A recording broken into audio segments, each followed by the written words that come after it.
আলেমে আলেমে বিভেদ এখন, জালেমে জালেমে দোস্তি।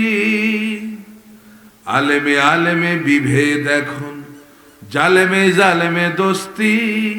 পথের ঠিকানা জানা নেই, কে কোথায় পাবে স্বস্তি, কে কোথায় পাবে স্বস্তি। ঠিক কিনা? এখন আমাদের আলেমদের এক হওয়া দরকার আছে না? বলে আছে কিনা? আপনারা চাননি, পাবলিক চাননি আপনারা আলেমরা এক হোক? দোয়া করেন না আমগোল্লায়? আসলে পাবলিকের এখন একটাই দোয়া, এই দেশের আলেমরা যদি এক হয় তাহলে কোরআনের রাজ কায়েম হতে বেশি সময় লাগবে না।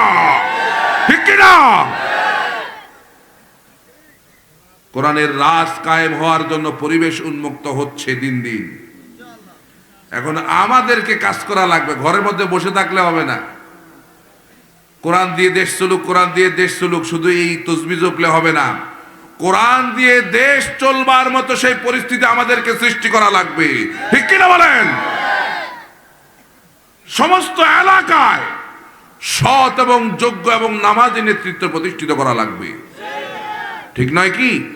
আমরা কি রাজি? সবাই রাজি আছে কিনা?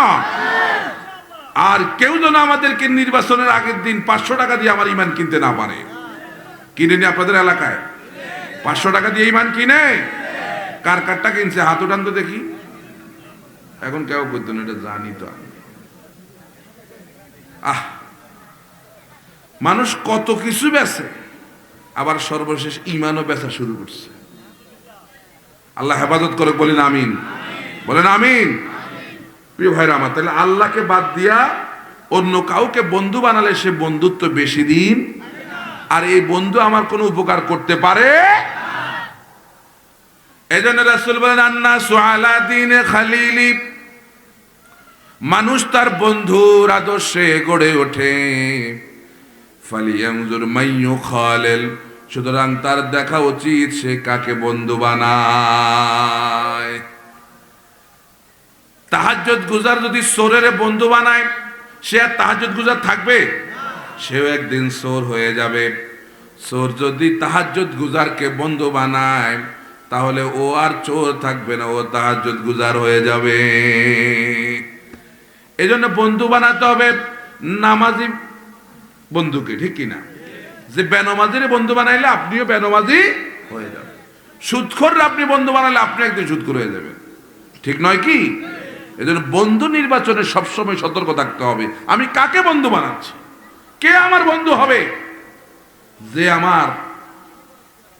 আমার উপকারে আসবে, যে আমাকে জান্নাতে নিতে সহযোগিতা করবে, এ আমার বন্ধু। ঠিক কিনা বলেন? কিন্তু যে আমার প্রতিনিয়ত জাহান্নামী বানায় দিচ্ছে, তাকে কি আমি বন্ধু বানাইতে পারি? পারি।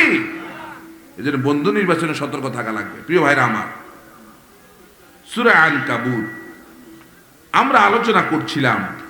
দেখুন, এখন দেশটা একটা চরম বিপর্যয় পরিস্থিতি বিরাজমান করছে। ঠিক কিনা বলেন? এই মুহূর্তে আমাদের সকলকে সতর্ক থাকা দরকার। আর রাম বাম নাস্তিক আর মুরতাদ আর ভারতের দালাল যারা আছে, তারা তো লাফালাফি করতেই আছে। ঠিক কিনা? এদের দৃষ্টান্ত হইল ওই পিঁপড়ার মতো। কিসের মতো? বলেন কিসের মতো? পিঁপড়া। তার একবার শখ হয়েছে সে আটলান্টিক মহাসাগরের টাইটানিক জাহাজের মধ্যে চড়বে। যার যেমন শখ আর কি, এক একজনের এক এক রকম শখ থাকে না? অনেকের এখন আবার শখ দেশে ঢুকার, কথা কয় না কা শখ আছে না? এত সহজ। এখন পিঁপড়ার শখ কি? আটলান্টিক মহাসাগরে টাইটানিক জাহাজের মধ্যে চড়বে। রাস্তা দিয়ে হাঁটতেছে, হঠাৎ পাশ দিয়ে গাধা একটা যাচ্ছে, গাধার ধরছে পেশাব। এখন গাধার তো টয়লেট ময়লেট নাই, আসেনি রামগতিবাসী, ওর যেখানে ওর পেশাব ধরে ওইটাই ও তার টয়লেট দিছে, পেশাব করে। পেশাবের কারণে রাস্তা মাটি গেছে নরম হয়ে, পা একটা গর্তের মধ্যে ঢুকে গেছে। পেশাব শেষ, গাধা আস্তে করে যখন চলে গেল, ওই যে পায়ের গর্ত, ওই গর্তের মধ্যে সবগুলো পেশাব গিয়ে গর্তের মধ্যে ঢুকছে। পিঁপড়ায় যাচ্ছে পাশ দিয়ে, কয় আরে সর্বনাশ, আমি তো আটলান্টিক মহাসাগর পেয়ে গেছি। এখন যদি একটা টাইটানিক জাহাজ পাওয়া যাইতো, এই চিন্তা করতেছে, কোথা থেকে একটা তেঁতুলের পাতা আইসা ওই পেশাবের উপর বসছে। ইব্রাহিম কয় সর্বনাশ, আমি তো আটলান্টিক মহাসাগর পাইছি, আবার টাইটানিক জাহাজও আস্তে করে এসে এই তেঁতুলের পাতার উপর উঠে পড়ছে। এখন মনে মনে চিন্তা করে, আহারে এমন এক সমুদ্রে আসলাম, কোনো ঢেউ টেউ, যদি একটু ঢেউ হইতো। হঠাৎ বাতাস শুরু হয়ে গেছে, ওই গাধার পেশাবের উপর একটু ঢেউ উঠছে। পিঁপড়ায় কয় সর্বনাশ, আমার তো 16 কলায় পূর্ণ হয়ে গেছে।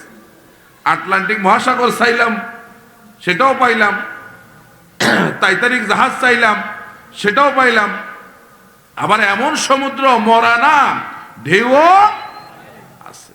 ওই গাধার পেশাবের উপর পিঁপড়ার যেই দশা, আমার দেশের রাম বাম নাস্তিক মুরতাদ আর ভারতের দালালদের একই দশা, ঠিক কিনা? এজন্য ভাইরা, আসুন আমরা নূহ আলাইহিস সালামের বর্ণাঢ্য জীবনের দাওয়াতি কার্যক্রমের এই আলোচনা আমরা শুরু করি। আল্লাহ রাব্বুল আলামিন যেন আমাদেরকে তৌফিক দান করে, বলে আমিন। এই সূরার 14 এবং 15 নম্বর আয়াত আমরা তেলাওয়াত করেছি।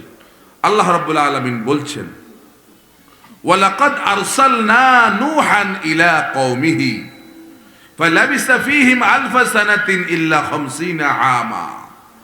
আমি নূহ আলাইহিস সালামকে তার জাতির কাছে পাঠালাম। তিনি তার জাতির কাছে 50 বছর কম 1000 বছর ছিলেন, অর্থাৎ 950 বছর তিনি অবস্থান করেছিলেন। ফাআখাযাহুমুত তুফান, অবশ্যই তাদেরকে আল্লাহর গজব তুফানে ধরছে। ওয়াহুম যালিমুন, কারণ তারা ছিল কি ছিল?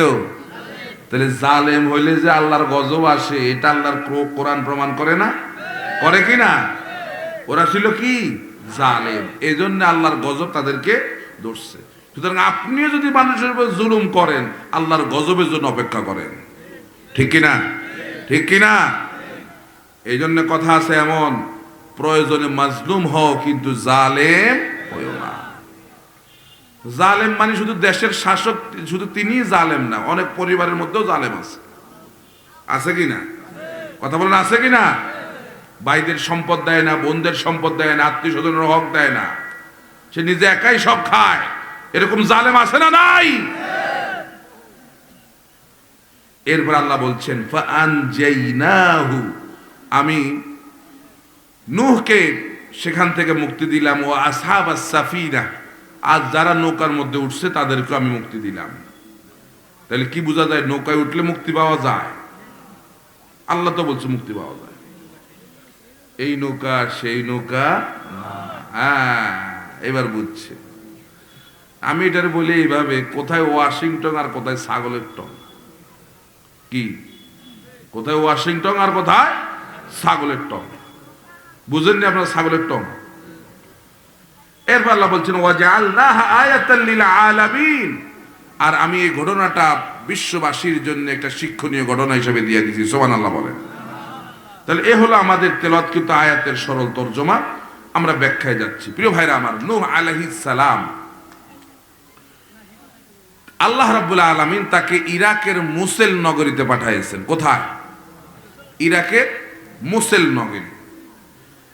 তিনি ছিলেন আদম আলাইহিস সালামের 8ম অধস্তন পুরুষ। নূহ আলাইহিস সালাম থেকে আদম আলাইহিস সালাম পর্যন্ত দূরত্ব ছিল 1000 বছরের। নূহ আলাইহিস সালাম পৃথিবীতে আসার আগে আদম আলাইহিস সালাম পৃথিবীতে সর্বপ্রথম তিনি পৃথিবীতে এসেছেন, এবং তিনি তার 1000 বছর পরে হযরত নূহ আলাইহিস সালাম আসছেন। এই 1000 বছর জাতির লোকেরা তাওহীদের উপর বিশ্বাসী ছিল। তারা এক আল্লাহ বিশ্বাস করত, কিন্তু অন্য কোনো ধর্মে তারা অনুসারী ছিল, শুধুমাত্র ইসলামের ধর্মের তারা অনুসারী ছিল। সুবহানাল্লাহ বলেন।